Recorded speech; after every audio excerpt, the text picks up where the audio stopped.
ব্যথা যা দেয়, যদি বলে হাতে ব্যথা ওই দেয়, যদি বলে নুনু ব্যথা সব ব্যথার একই ওষুধ, ডাক্তারও এক ওষুধও এক। এখানে অন্তত চেহারায় আগে চাইছিল 3 বছরে তো খুব কষ্ট পেয়েছি, এখন তো অন্তত ভালোই লাগে মনে হয় নাকি? আরো চেহারা ভালো না আমার? কি বলে গো এত সুন্দর চেহারা আর এরা। হ্যাঁ এদিকে তাকান, পেছনে তাকানো বাদ দেন, এদিকে তাকান। তাহলে আজকের আয়াত থেকে আপনি কি শিখলেন? একটা কষ্ট যদি দুনিয়ায় আল্লাহর জন্য, রাসূলুল্লাহর জন্য, মানবতার জন্য আপনি ভোগ করেন, আপনার সামনে কমপক্ষে 70টা শান্তি অপেক্ষা করছে। আর যদি একটা অবৈধ সুখ ভোগ করেন, একটা অবৈধ সুখের কারণে কষ্ট পাবেন দুনিয়া আখিরাত মিলে কয়টা? এখানে যারা অবৈধ প্রেমে আছেন, এই যে পরকীয়া প্রেম, এটা কি বৈধ না অবৈধ? কিন্তু এই প্রেমের সুখ আছে না? মুরব্বী মানুষ হ্যাঁ আমাদের মতো ছিলেন তো, ঠিক আছে। হ্যাঁ এখানে যারা অবৈধ প্রেমে আছেন, বিশেষ করে পরকীয়া প্রেম, এমনি প্রেম করলে বিয়ে করে ফেলেন, কিন্তু অন্যের স্ত্রীর সাথে আপনি লাইন করেন, আপনি মানুষ না? কুকুরের রুচিও তো এত খারাপ না। একজন মানুষ সংসার করছে, তারটা আপনি আল্লাহর রাস্তায় চালাচ্ছেন, নাউজুবিল্লাহ। এই কাজে যারা আছেন এই মুহূর্তে তওবা করে এই কাজ ছেড়ে দেওয়া লাগবে। কারা রাজি আছেন দেখি? এই 2 হাত তুলেছো দাঁড়িয়ে, কার সাথে লাইনে যান না? এদিকে আসেন। হ্যাঁ তুলে দেন তো। সাক্ষীরা এরকম মানুষ বাস করে না। এই অবৈধ সুখে যারা আছেন ভাই, এসব শান্তি অশান্তির কারণ হবে কয়টা? 70টা। বলেন বলেন, আপনি একটা সুখ ভোগ করে 70টা অশান্তি ভোগ করতে পারবেন? এই মুহূর্তে ছেড়ে দিন যদি এরকম কারোর সাথে লাইন থাকে। আর শয়তান এই জায়গায় আপনাকে ঘায়েল করবে বারবার। ও বলবে যে বিশাল শান্তি আছে। কিসের শান্তি? ওই যার কাছে যাচ্ছেন ওর ভেতরে যা যা আছে আপনার বোর ভেতরে তাই তাই নেই। কোন কারণে অন্য মহিলার সাথে লাইন করা লাগবে? আপনার বিবেকে কি বলে বলেন? এরপরেও যারা এরকম লাইনে আছেন, আমার মনে হয় ওর বিবেকের উপরে কুকুরে প্রসাব করেছে। ও বলছে ঠিক, এই জায়গায় ঠিক বলা লাগে। আলহামদুলিল্লাহ আপনারা মানে সতর্ক আছেন। তাহলে আগামীতে কেউ যেন অবৈধ সুখ আর ভোগ না করে, আমরা তো সেইটা চাই। এই যে যারা নির্বাচন চাচ্ছেন, আমরাও চাই। আরে ভাই এই অবস্থায় দিয়ে দিলে তো বললাম না, ওই 1628 জন ওই মানুষই আছে, ওরা আবার দিনের ভোট রাতে করে ফেলবে, কারণ ওরা এই কাজই করেছে। কথা বলে না কেন? সংস্কার না করে এই বিচারগুলো শেষ না করে আবার দিয়ে দেন, দেখেন আবার সামনে যারা আসবে তারা হাসিনা চাইতে ডবল খুনি হবে। কারণ ওরা বলবে এই মানুষ মারলে তো কোনো বিচার হয় না, ওরা আরো বেশি বেপরোয়া হয়ে যাবে। এই কারণে আমরা বারবার বলছি দেন নির্বাচন, কিন্তু কালকে দেন, আগে সংস্কার করে বিচারটা শেষ করে দেন। তাহলে আগামীতে যারা আসবে তারা চিন্তা করবে না অত দূর আসছেন না। কথা বলেন না কেন? আমি কোরআনে কারিমের সূরা নমলের একটা আয়াত পড়ছিলাম তাফসীরে, এদিকে তাকান। ফাতিলকা বুয়ুতুহুম খাবিয়াতান বিমা যালামু। এটা সূরা নমলের ভেতরে আছে 19 নাম্বার পারা 20 নাম্বার পৃষ্ঠা 7 নাম্বার লাইনের 52 নাম্বার আয়াতের প্রথম অংশে আছে। তাফসীরে 22 ঝাবিতে পাবেন।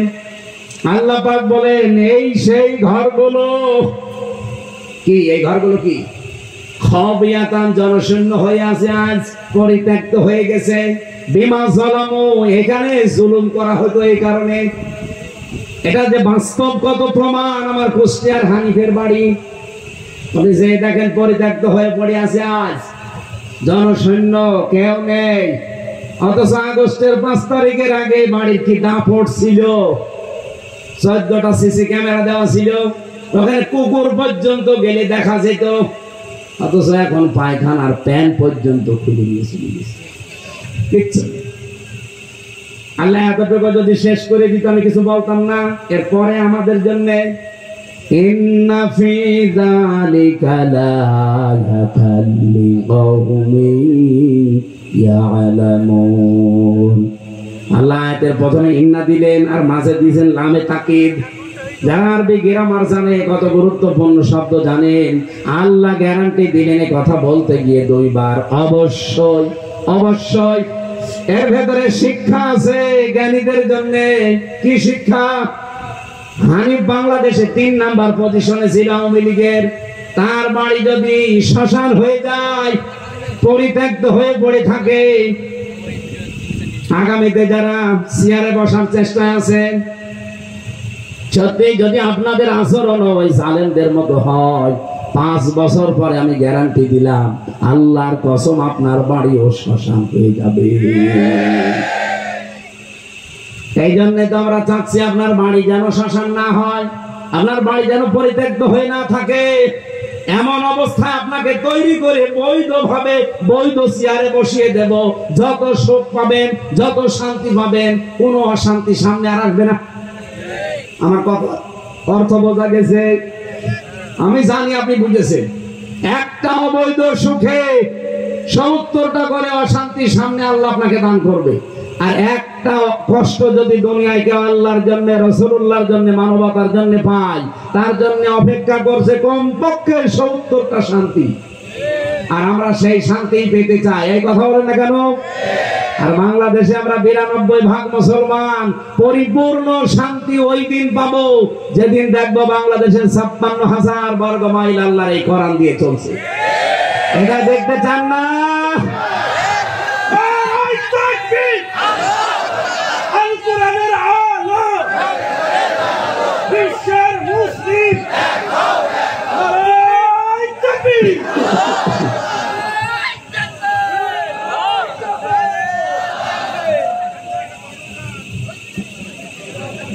আমি করছি তাফসির, আর বসে গজল বলে। কোন ধরনের মানুষগুলো? ওকে শুনছে নাকি অন্য জগতে আছে? কি বলছে আপনি বুঝতেছেন ভাই?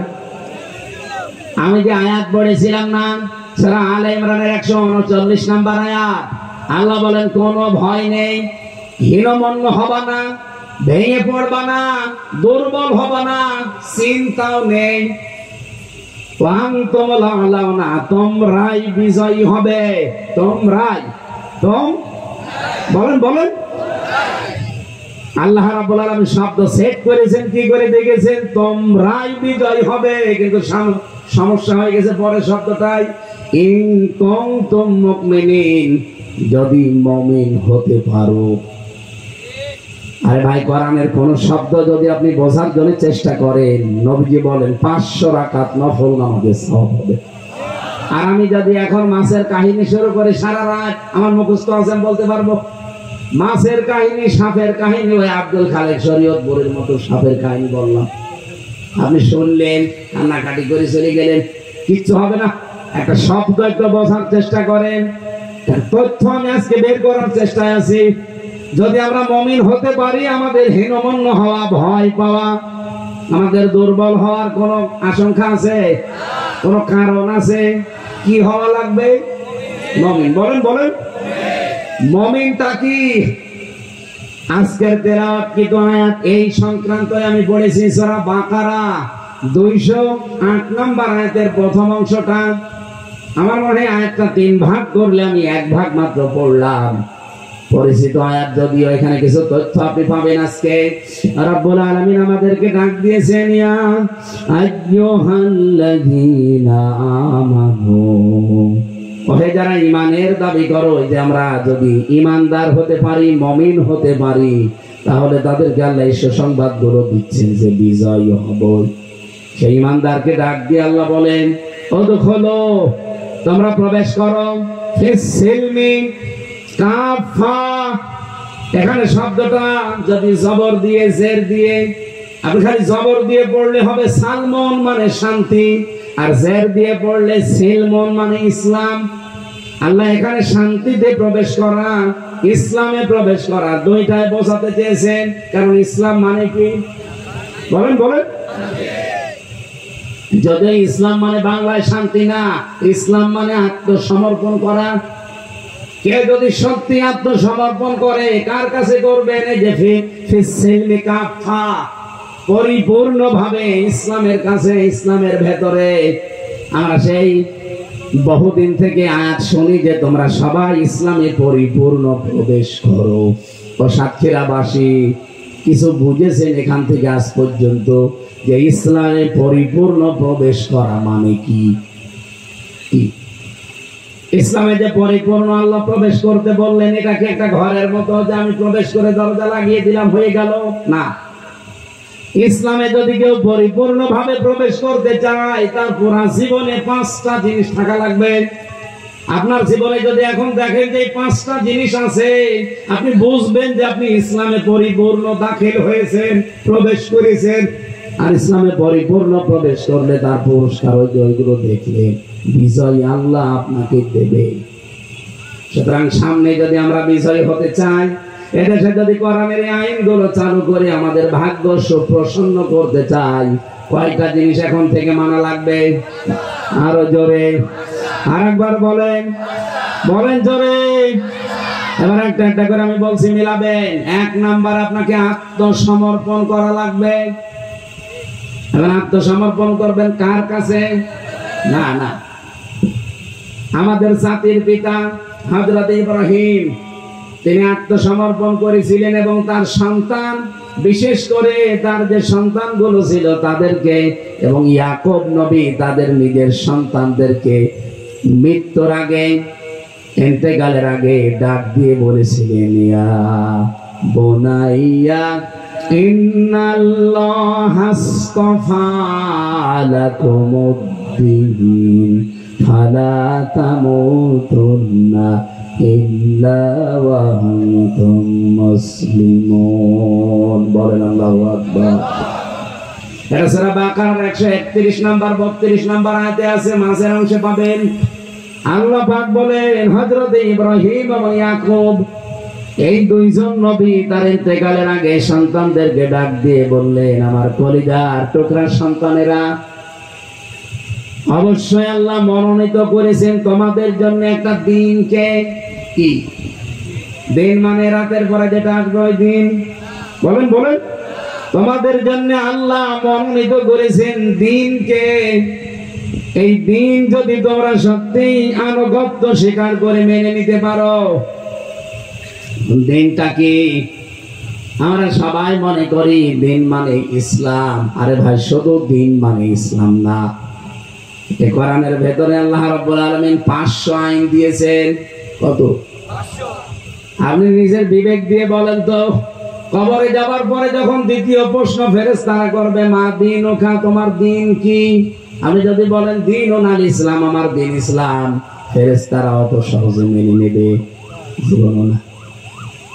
কারণ দিন মানে কি ফেরেশতারা ভালোভাবে জানে। দিন মানে,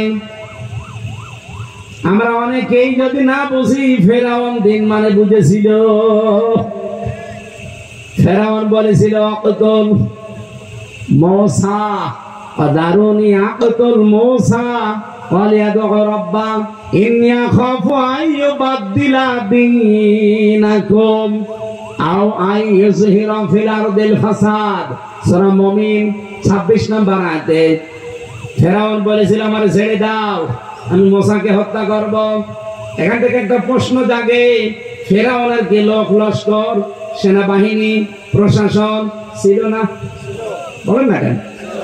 এত কিছু থাকার পরে সে কেন বললো যে আমারে ছেড়ে দাও, আমি হত্যা করব মূসাকে, আকতুল, আমি হত্যা করব?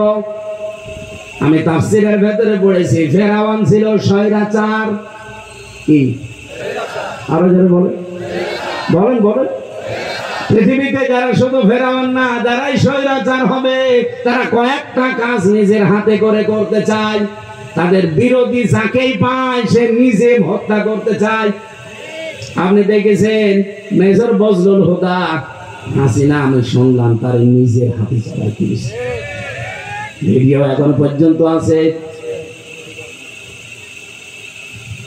পৃথিবীতে যারা ফ্যাসিস্ট হয়, যারা স্বৈরাচার হয়, তাদের কয়েকটা গুণ আল্লাহ দিয়েছেন। ফেরাউনের যেমন ছিল, ওর এত লোক লস্কর, এত প্রশাসন থাকার পরও বলেছে মূসাকে তোমরা মেরে ফেলো না, বলেছে নিয়ে আসো, আমি হত্যা করব। এদের ভেতরে আল্লাহ এটা তৈরি করে দেয়, যখন মানুষ ফ্যাসিস্ট হয়ে যায়, স্বৈরাচার হয়ে যায়, সীমা লঙ্ঘন করে, তখন আল্লাহ পাক তাকে অপমানজনক শাস্তি দেওয়ার জন্য এই কাজগুলো করার সুযোগ করে দেয়।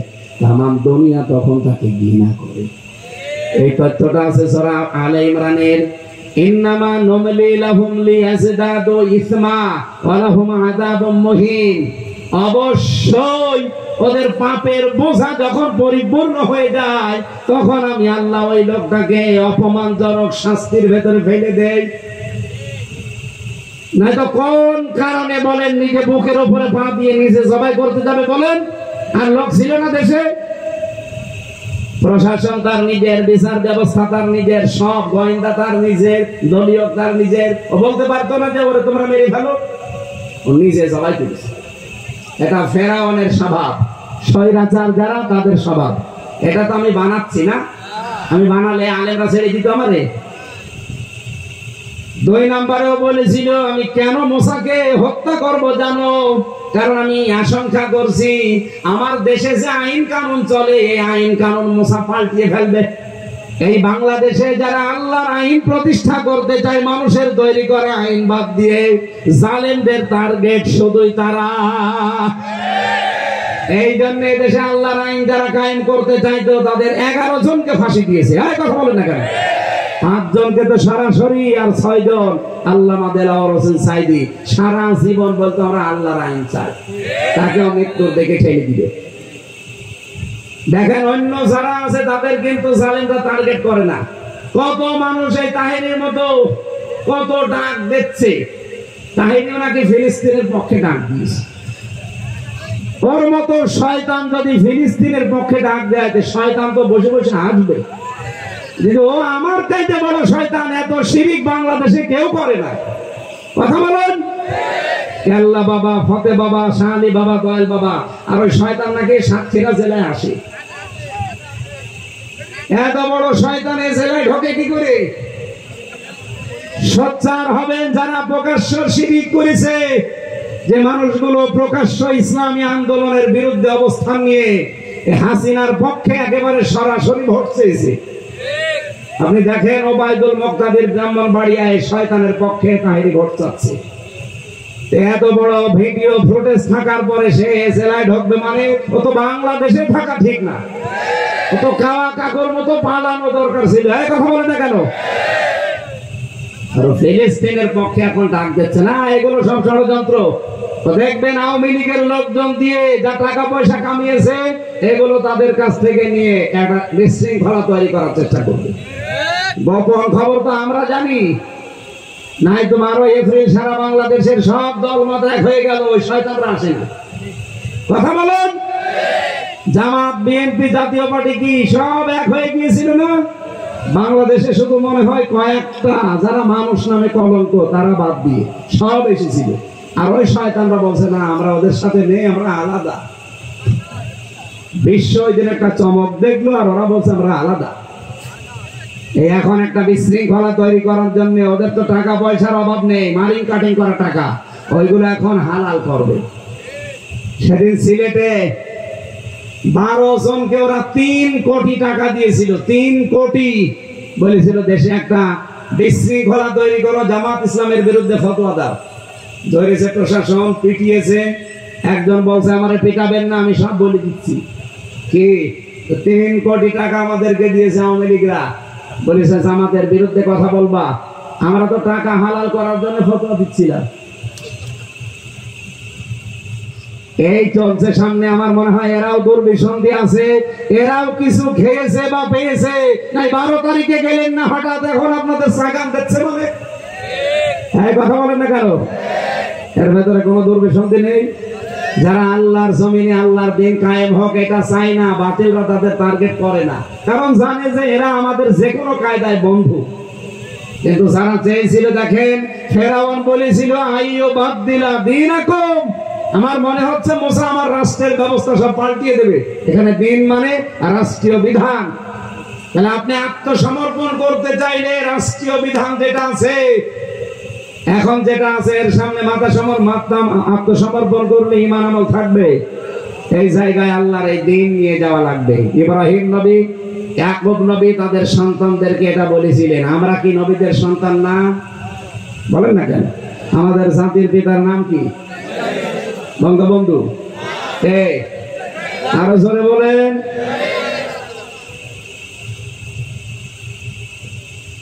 এমনকি বঙ্গবন্ধু এই শব্দটাও চিন্তায় হয়ে গেছে।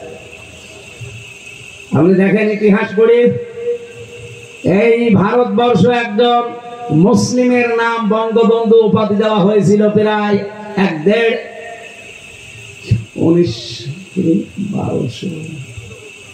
আমি যে ইতিহাসটা পড়ছিলাম আসার সময়,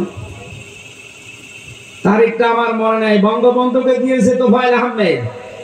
এরও প্রায় অন্তত 60-70 বছর আগে আল্লাহর এক মুসলিম বান্দা এই ভারতবর্ষ যারা শাসন করেছিল তাদের ভেতরে একজন, তারে বঙ্গবন্ধু উপাধি দিয়েছিল এই বঙ্গের লোকেরা। সেইটা চিন্তায় করে এনার নামে লাগিয়ে। আমি যদি বানিয়ে বলি তাহলে ইতিহাস ভুল। আমি তো আর বানিয়ে না, আমি পড়ে বলছি। আরেকটা আমার মনে আসতেছে না, আমি আসার সময় দেখছিলাম। তাহলে চিন্তায় হয়েছে একটা দুইটা জিনিস না, এদেশের বহু জিনিস চিন্তায় হয়ে গেছে, এখনো অনেক জিনিস চিন্তায় হওয়ার পথে। আমার মনে হয় এই সমস্ত কথা আপনাদের সামনে বলা আপনারা বুঝবেন না। বাস্তবতা এখন চলছে যেটা, আমাদের জাতির পিতা পৃথিবীর কোন মানুষকে আমরা মানি না, মানি ইব্রাহিম আলাইহিস সালামকে। উনি ইন্তেকালের আগে আমরা যেহেতু তার সন্তান, এই জন্য লাকুমুদ্দিন কোন শব্দ আছে যে তোমাদের সবাইকে আমার আল্লাহ মনোনীত করেছে একটা দিনের জন্য, তার নাম ইসলাম। বলেন বলেন। ওই যে সালমন সিলমন যাই বলেন, ফালা তামুতুন্না মরবানা ইল্লা ওয়া আনতুম মুসলিমুন, যতক্ষণ মুসলমান না হতে পারো।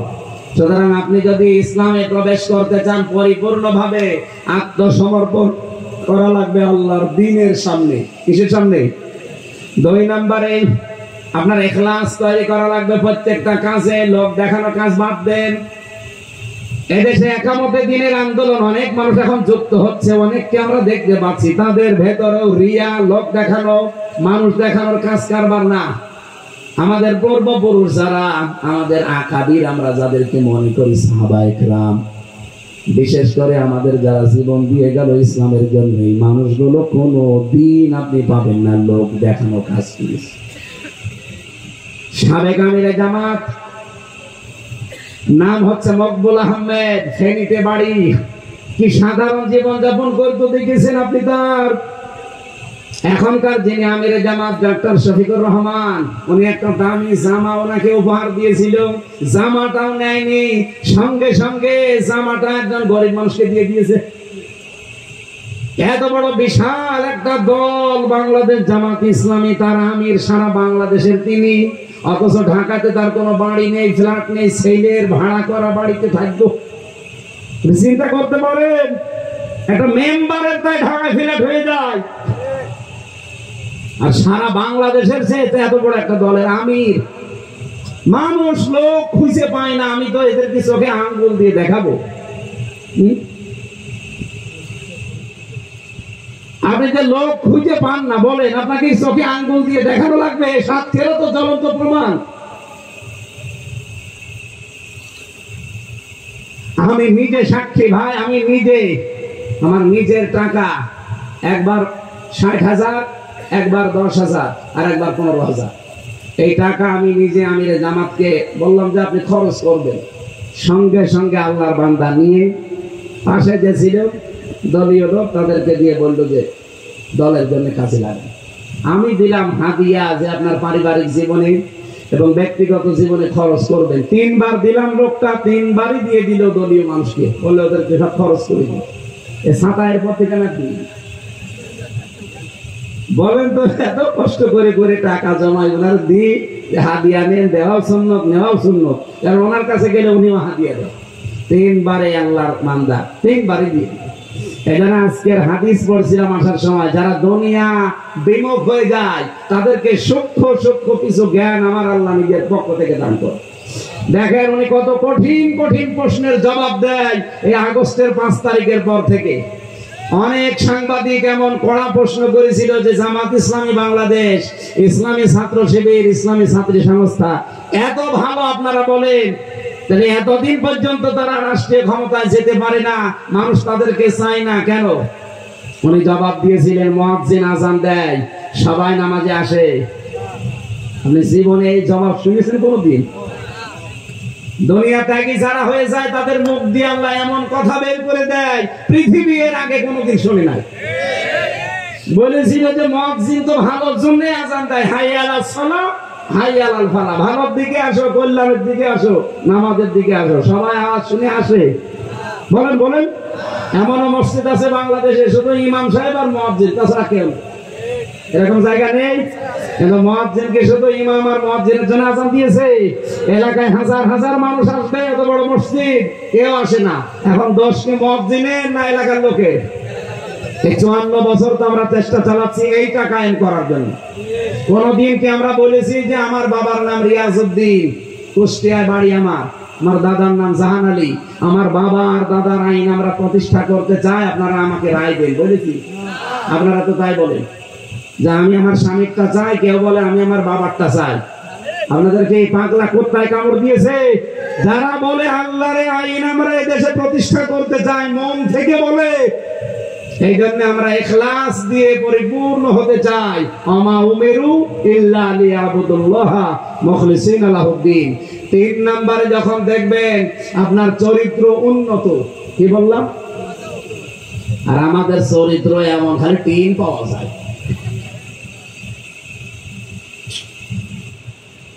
কত মানুষের বাড়ির নিচে, খাটের নিচে তেল পাওয়া যায়, ফ্রিজের ভেতরে টাকা পাওয়া যায়, বালিশের ভেতরে টাকা পাওয়া যায়। কথা বলছে না কেন? চরিত্র আছে। কাবি খার টাকাও ছাড়ে না, এমনকি অবিখা ওয়াজের বিনিময়ে খাদ্য সেটাও ছাড়ে না। চরিত্র উন্নত করা লাগবে। এখানে প্রায় 99টা পয়েন্ট লিখেছিলাম আমি, যে উন্নত চরিত্র কেমন ভাবে গঠন করা লাগে। আল্লাহ রাব্বুল আলামিন সূরা হাদীদের 25 নম্বর আয়াতের ব্যাখ্যায় আছে। আমার অনেক রাত হয়ে গেছে, এত রাত পর্যন্ত কথা বলা ঠিক না। সামনে তাহাজ্জুদের নামাজ, ফজরের নামাজ, এবার কর্মজীবন আছে আপনাদের। আমি আর পয়েন্টটা শেষ করব, বাকিগুলো 4 নম্বরে আপনার আকীদা বিশুদ্ধ হওয়া লাগবে। এইটা সাতক্ষীরা জেলায় আছে, কিন্তু অন্যান্য জেলায় আমরা পাই না। বহু জেলায় যে দেখি আল্লাহ যেটা পারে ওইটা অন্য কেউ পারে, এই বিশ্বাস তারা করে। এই যে মেয়েরা যারা এসেছেন আজ, অনেক মহিলাদের সন্তানাদি না হলে, অসুখ বিসুখ যদি সারতে না চায়, একটু বেশি বেশি হয়, তখন সব বাদ দেয়, আল্লাহর উপরও ভরসা ছেড়ে যায়। যত ভরসা সব বাবার উপর, পীরের উপরে আর এই নলতার উপরে। এই কথা বলছে না? আল্লাহর ওলি শুয়ে আছে, ওখানে যায়। আরে ভাই, যে কবরে আছে সে তো অসহায়, আপনি তার কাছে গিয়ে কি পাবেন? আপনার যদি কিছু পাওয়ার থাকে তাহলে আপনার জীবনের নেক কাজের ওসিলা দিয়ে আল্লাহকে বলেন। কথা বলে না কেন?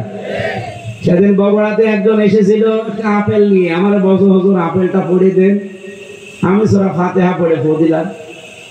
আমার কানের কাছে মুখ নিয়ে বলছে এমন ভাবে আপেল পড়বেন যেন ছেলে হয়। আপেল দিলাম, ফেলে আপেল কই ফেলে দিস।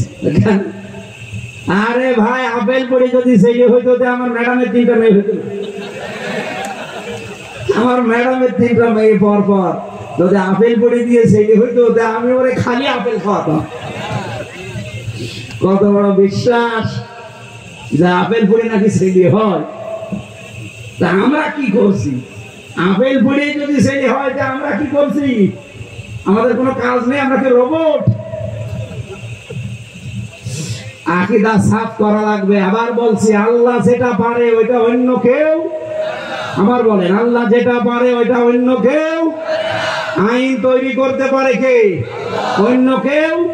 যদি অন্য কেউ পারে বিশ্বাস আপনি করেন, আপনি শিরিক করলেন। আর শিরিক করলে সে কি? মুশরিক। বলেন বলেন।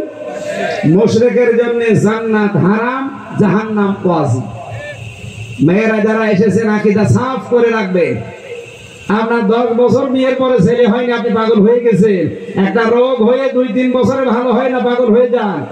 হযরত আইয়ুব আলাইহিস সালাম 18 বছর পর্যন্ত রোগে ভুগেছেন, কোনদিন কোন বাবার কাছে চেয়েছেন? আমাদের জাতির পিতা ইব্রাহিম 86 বছর পর্যন্ত সন্তান হয়নি, কোনদিন কোন মাজারে যায়নি। বলেন বলেন। আমি এই যে সৃষ্টি জগতের সূচনা নিয়ে কিভাবে আল্লাহ তৈরি করেছিলেন মানুষকে, বিশ্ব নবীকে, নূরের তৈরি, মাটির তৈরি, যে কথাগুলো মানুষ বলে, আমি এরকম সংক্রান্ত কিছু কথা নিয়ে কোরআন হাদিস থেকে মেয়েদের যে পারিবারিক জীবনে যে অশান্তি, এই অশান্তির দূর করার জন্য দাম্পত্য জীবনের কলহ এবং তার সমাধান, এরকম কয়েকটা বই জেলখানায় আমি লিখেছিলাম, পরে এসে পাবলিশ করেছি। এটা এসেছে, এটা এই সাদা গাড়িতে আছে মনে হয়, এই সাদা গাড়ি আমার। এখানে আপনারা যাওয়ার সময় শিক্ষিত মানুষরা নিয়ে যাবেন ওই সৃষ্টি জগৎ নিয়ে ওই বইটা, অনেক তথ্য দেওয়া আছে। আর মেয়েদের জন্য একটা আছে, ওইটাও নিয়ে যান, কাজে লাগবে। কবরস্থানের জন্য কালেকশন করেছে এর আগে, এরপরও যারা টাকা বাড়ি নিয়ে যাওয়ার জন্য বসে আছেন নিয়েছেন না, কবরে আপনারও যাওয়া লাগবে, দয়া করে। এনারা অনেক ঋণী হয়ে আছে মনে হয়, মাটি ভরাট করতে 50 লক্ষ টাকা লাগবে। এতে যার যা সমর্থ আছে এনাদের কাছে দিয়েছেন। আর 5 নাম্বারটা লেনদেনে স্বচ্ছ থাকা। এই 5টা বিষয় যদি জীবনে আপনার কায়েম হয়, আপনি ইসলামে পরিপূর্ণ প্রবেশ করেছেন বলে আপনি ধারণা করতে পারেন, বিশ্বাস করতে পারেন। আল্লাহ আমাদের তৌফিক দিন। আরে আল্লাহ, এই ব্যাগ যারা নিয়ে যাচ্ছে দয়া করে আপনি একেবারে কিছু না দিয়ে ফেরত দেবেন। ওই সময় শুনলাম মমিন ভাইয়ের সময় মানুষ ছিল না, এখন যারা এসেছেন অবশ্যই তারা এই গোরস্থানের জন্য উন্নয়নে আপনি শরীক হবেন, দিয়ে যাবেন। 11:35 বেজে গেছে, এত সময় কথা আমি বলি না, আজকে একটু বেশি বলে ফেললাম। সম্মানিত মা বোনেরা, আগামীতে কোনো জায়গায় আসলে আপনাদের জন্য আলাদা কথা বলবেন সামনে। আল্লাহ এক ছোট্ট বান্দা 200 টাকা পাঠিয়েছে, আল্লাহ কবুল করুন। এই যার কোন ব্যাগ করে আপনাদের ব্যাগ পাঠিয়েছেন, ভেতরে যারা গেছে ওদের কাছে অবশ্যই দিয়ে দেবেন। সভাপতিকে আজকে আপনি মোনাজাত করবো, যারা যাচ্ছে ওদের কাছে অবশ্যই দিয়ে দিন। যাওয়ার সময় মেয়েদের একটা বই আছে বললাম, পারিবারিক জীবনের, ওইটা নিয়ে। আর শিক্ষিত মানুষেরা ওই যে সৃষ্টি জগতের ওই বইটা নেবেন, পড়বেন, তথ্যগুলো আপনার কাছে আসবে। আল্লাহুম্মা আমিন। লা ইলাহা ইল্লা আনতা সুবহানাকা ইন্নী কুনতু মিনাজ জালিমিন। আল্লাহুম্মা গফিরলি ওয়ারহামনি ওয়াহদিনি ওয়াফিনি ওয়ারযুকনি ইয়া রাব্বাল আলামিন। আল্লাহ তাআলা এই বিশাল আয়োজনের দিকে তাকাও, কত সুন্দর করে তারা সাজিয়েছে আলো ঝলমল দিয়ে। নিজেদের বাড়ি ঘর তারা এত সুন্দর করে সাজায় না। সাতক্ষীরার মানুষেরা এমনিতেই জুলুমের শিকার, আল্লাহ তুমি তাদের হামে ও নাসির হয়ে যাও। আজকের আলোচনায় যদি সওয়াব দিয়ে থাকো কোটি কোটি গুণে বাড়িয়ে দাও। কিয়ামতের দিন সুপারিশ করে জান্নাতে নিয়ে যাবে, ওই নবীর রওজায় পৌঁছিয়ে দাও। দুনিয়ার মাটির নিচে যারা ঈমান নিয়ে ঘুমিয়ে গেল, আল্লাহ এদেরকে ক্ষমা করে দাও। সম্মানিত সভাপতি আমার আরাফাতের ভাই আলহাজ সুলাইমান সাহেবকে কবুল করো। প্রধান অতিথি আলহাজ আবু সাইদকে মঞ্জুর করো। যত আলেম ওলামা এখানে বসে আছে, হুসাইফি দেলাওয়ার হোসেন ভাই সহ সম্মানিত ওলামা ইকরাম যারা এসেছে, মাওলানা রবিউল ইসলাম আছে, মনোয়ার হোসেন মমিন সহ যত আলিম ওলামা প্রত্যেককে আলেম হিসাবে মঞ্জুর করো। মা বোনদেরকে তুমি খাদিজার মতো, আয়েশার মতো বানিয়ে দাও। রব্বুল আলামিন সাতক্ষীরার মাটির নিচে বিশেষ করে এই গোরস্থানের উন্নয়নের জন্য, এই গোরস্থানে যারা ঘুমিয়ে আছে এদেরকেও ক্ষমা করে দাও। আল্লাহ তাআলা বাংলাদেশটা আগামীতে তুমি কোরআনের হাতে দিয়ে দাও। সব কিছুর ক্ষমতার মালিক তুমি, আমরা বিশ্বাস করি। ইন্নাল্লাহা আলা কুল্লি শাইইন কাদির। আল্লাহ তাআলা আমাদের বিশ্বাসের অমর্যাদা যেন না হয়। মেহেরবানি করে এই দেশটা এবার তুমি সত্যিই কোরআনের হাতে তুলে দাও। যারা এই পৃথিবী ধ্বংস করার জন্য উঠে পড়ে লেগেছে, এই ইহুদির বাচ্চাদের তুমি পৃথিবীর মানচিত্র থেকে মিটিয়ে দাও। ভারতের উগ্রপন্থী হিন্দু যারা, এরা একটা একটা করে তোমার ঘর সব মাটির সাথে মিশিয়ে দিচ্ছে। আল্লাহ এদেরকে তুমি কন্ট্রোল করো। দুনিয়ায় এই উগ্রপন্থী সন্ত্রাসী জঙ্গি হিন্দুদেরকে পৃথিবীর মানচিত্র থেকে মিটিয়ে দাও। আল্লাহ তারা পৃথিবীতে থাকলে এগুলো ক্যান্সার, মানবতা বিপন্ন হয়ে যাবে। তোমার ঘরগুলো সব মাটির সাথে মিশে যাচ্ছে। কত মানুষ এই মসজিদ গুলোতে সেজদা দিত, এখন আর সেজদা দেওয়ার জায়গা নেই। মেহেরবানি করে ভারতের মুসলমানদেরকে তুমি রক্ষা করো আল্লাহ। বাংলাদেশকে অশান্ত করার জন্য যারা চেষ্টা করে, জাতির সামনে তাদের ন্যাংটা করে দাও। বারাকাল্লাহু লানা ওয়া লাকুম ফিল কোরআনিল আযীম। কোরআনের কথাগুলো সহজ সরল ভাষায় যারা প্রচার করে, মিডিয়ার ভাইদেরকে কবুল করে নাও, তাদের জীবনে বরকত দাও। আল্লাহ ইখলাসের সাথে কাজ করার সুযোগ তাদেরকেও দান করো। মরণ আসলেই যেন কবরে যাওয়ার আগে বলতে পারি লা ইলাহা ইল্লাল্লাহু মুহাম্মাদুর রাসূলুল্লাহ।